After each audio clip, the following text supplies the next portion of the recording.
বারাসাতে সিপিএম প্রার্থীর সমর্থনে মিছিল। এদিন বিকালে বারাসাতে সিপিএম প্রার্থী সঞ্জীব চট্টোপাধ্যায়ের সমর্থনে বারাসাত মিলনীর মাঠ থেকে শতদল মাঠ পর্যন্ত একটি বর্ণাঢ্য মিছিলের আয়োজন করে সিপিআই। এই মিছিলের মাধ্যমে বারাসাতে প্রচার সারলেন বারাসাতের সিপিএম প্রার্থী সঞ্জীব চট্টোপাধ্যায়। যখন নমিনেশন দেওয়া হলো আমাকে, দুজন মানুষ আমাকে আলিমুদি সিটে বলেছিলেন, তবে বিমান বসু এবং কমরেড অনেক চট্টোপাধ্যায়, যে বারাসাতে আমরা দাঁড়িয়েছি, আমরা জিতবো বলে, ভোট বাড়ানোর লড়াই বারাসাতে নয়। এবং আমি আপনাদের বলছি, প্রতিপক্ষ দুজন প্রার্থীকে কথাও জানিয়ে দিই যে আমরা বারাসাতে দাঁড়িয়েছি, আমরা লড়বো এবং আমরা জিতবো।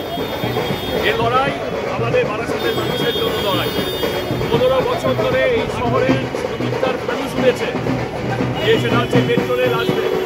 প্রয়াত জননেতা কংগ্রেস বসু কংগ্রেস সরকারের সময় বারাসাত গঙ্গা ডবল লাইনকে ছিনিয়ে এনেছিলেন।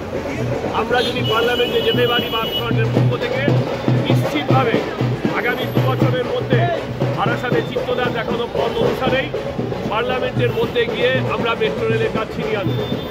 অশোকনগরে ওএনজিসি যেখানে তেল উৎপাদন হচ্ছিল, হাজার হাজার ছেলে মেয়েদের কর্মসংস্থান, সেই কর্মসংস্থানের প্রশ্নে আমাদের সরকার বেনিয়াদের হাতে ওএনজিসিকে তুলে দেওয়ার জন্য তারা ওএনজিসির প্রকল্প ওখানে বন্ধ করে দিয়েছেন। আমরা দাবি করব, আর পার্লামেন্টে যে কথা এখন ওঠে না, গরিব মানুষের জন্য দ্রব্যমূল্য বৃদ্ধি রোধ করতে হবে। আমরা বামপন্থীরা বলেছি যে যারা ধনিক শ্রেণী তাদের কাছ থেকে অর্থ কেড়ে নিয়ে গরিব মানুষের এই সুরাহা সরকারকে করতে হবে। কোম্পানি রাজ নয়, নেতাজি সুভাষচন্দ্র বসুর পথে নয়া ভারত গড়ে তুলুন। এবং সারা রাজ্য জুড়ে যে সন্ত্রাস, এবং সবথেকে যে বড় কথা, এপ্রিল থেকে এই গত 1 মাসের মধ্যে প্যান ফর্টির দাম ছিল 7 টাকা 30 পয়সা, সাধারণ মানুষকে কিনতে হচ্ছে 14 টাকা দরে। প্রচুর টাকা, 900 কোটি টাকা আমাদের দেশে অসাধু ওষুধ ব্যবসায়ীদের কাছ থেকে ভারতীয় জনতা পার্টি গ্রহণ করেছে। রাজ্যের সরকার, কেন্দ্রীয় সরকার আমাদের কাছে, আমাদের রাজ্য, আমাদের দেশ অচেনা হয়ে গেছে। উত্তর 24 পরগনায় আমরা ভাবতে পারি না আমাদের ঘরের মায়েদেরকে, আমাদের ঘরের মেয়েদেরকে ঘর থেকে তুলে নিয়ে গিয়ে পিঠে বানানোর জন্য নিয়ে গিয়ে তাদের আত্মসম্মানে ধাক্কা দেওয়া হবে। মাটির তলা থেকে যে বাড়ি থেকে অস্ত্র পাওয়া গেছে, একটা দেশ অন্য দেশের বিরুদ্ধে যে অস্ত্র ব্যবহার করে, তৃণমূলের ঘর থেকে সেই অস্ত্র উদ্ধার হচ্ছে।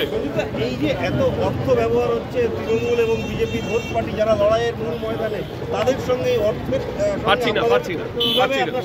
সারা বারাসাত লোকসভাতে বলে যেখানে 100 ফ্ল্যাগ, সিল্কের 100 ফ্ল্যাগ, আমাদের সহকর্মীদের 10টা ফ্ল্যাগ লাগাতে গিয়ে দম বেরিয়ে যাচ্ছে। একটা দেয়াল লেখা দেখছেন, সম্পূর্ণ তৃণমূল কংগ্রেস এবং বিজেপি লুঠের টাকাতে গরিব মানুষের বুকের ওপর পা দিয়ে যে টাকা উদ্ধার করেছে, সেই টাকাতে নির্বাচনী প্রচার ওরা কাজ করছে। বিদ্যুতের বিল বাড়ছে, সঞ্জীব গোয়েঙ্কার কাছে বিদ্যুতের দপ্তর বিক্রি করে দেওয়া হচ্ছে। ফলে তৃণমূল বিজেপির সঙ্গে অর্থের মানদণ্ডে আমরা প্রতিযোগিতায় নেই। আমরা মানুষের সমর্থন কত বেশি করে আদায় করতে পারি, সেই কাজই চলছে। এখনও অবধি প্রার্থী হিসেবে আমি গাড়ি ব্যবহার করছি না, একেবারে পায়ে হেঁটে লোকসভা কেন্দ্রের মধ্যে যতটা সম্ভব হেঁটে বেড়াচ্ছি। এইটুকু আপনাদেরকে আমি বলতে পারি। ভালো থাকবেন সকলে।